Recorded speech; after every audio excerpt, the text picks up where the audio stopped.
lang si Charmia, tinutokso na siyang negra ng kanyang mga kamag-anak. Kaya naman lumaki siyang inggit na inggit sa mga taong mapuputi ang balat. 16 na taon pa lang siya nang subukan niyang gumamit ng iba't ibang sabon at lotion na nangako magpapaputi sa kanya. Kaya nang nabalitaan niya na may bagong produktong mabilis magpaputi, hindi na siya nagdalawang isip pa. Agad niyang sinubukan itong Gluta Spray. Gaano katagal ka nang gumagamit ng whitening spray? 3 weeks na. And nakita ko yung effective niya for 2 weeks. Nag-lighten yung skin ko, nag-blooming yung skin ko, tsaka sabi nila bumata daw yung tsura ko.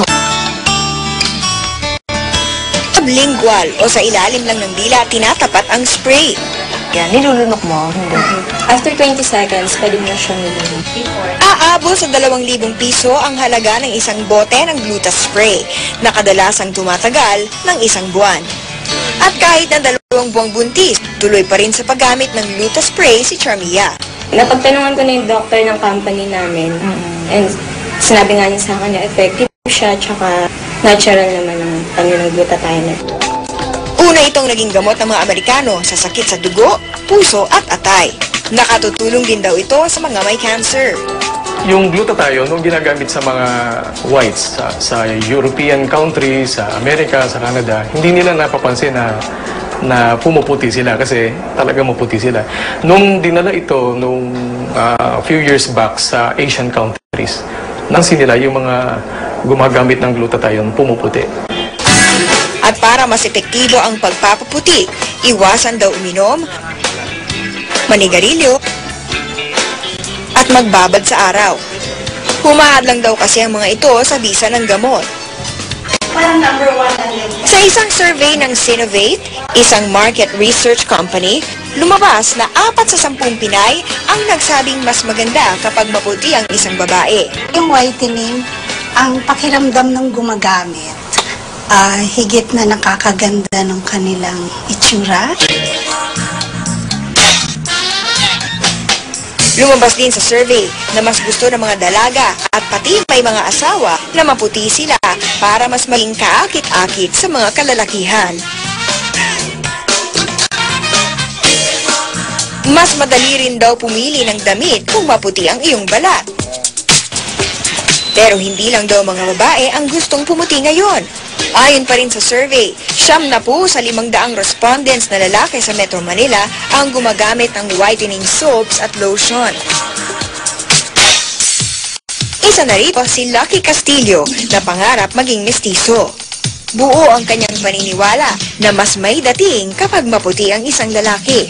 Bentahe rin daw ito sa mga male beauty pageants. Kasi nakikikontest ako, diba? Pag ako yung nanalo, tapos bumaba ako sa mga tao, siya pala yung nanalo. Moreno lang pala siya.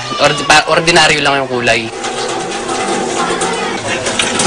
400 piso kada buwan ang budget niya pambili ng mga produktong pampaputi. Dati, yung dito sa bandang siko, hindi medyo mas maitim siya, mas malaki yung pagkakaiba ng kulay ng siko tsaka sa braso. Mas maitim yung sa siko. Ngayon gumagamit na ako ng mga whitening products na yan. Ngayon medyo pumapantay na siya. Patok na patok talaga ngayon sa mga Pinoy ang pagbili ng mga whitening products. Ayon sa pinakahuling bilang ng DFAD, mahigit 500 produktong pampaputi ang nairehistro sa taong ito. At sa mga produktong ito, hindi mawawala sa listahan ang mga sabon na gawa sa papaya, sulfur at glutathione. Kaya naman sa Divisoria, nagkalat ang mga whitening products. Sa presyong 10 piso, makakabili ka na ng whitening soap. Malahan sa bulsa ng mga kulang sa budget. Sa Bello Medical Group, ang bleaching soap mahigit 200 piso ang presyo. Lampas sa 1,000 piso naman ang mga whitening lotion. Ang isang kahon ng glutathione capsules tumataginting na 5,000 piso ang presyo. Pero sa dinami-dami ng mga paraan para magpaputi, may naniniwala pa rin na maganda ang kulay kay Umanggi. Dove's campaign for real beauty. Taong 2005 nang inimunsad ang campaigns for real beauty ng Dove para baguhin ang konsepto natin ng kagandahan.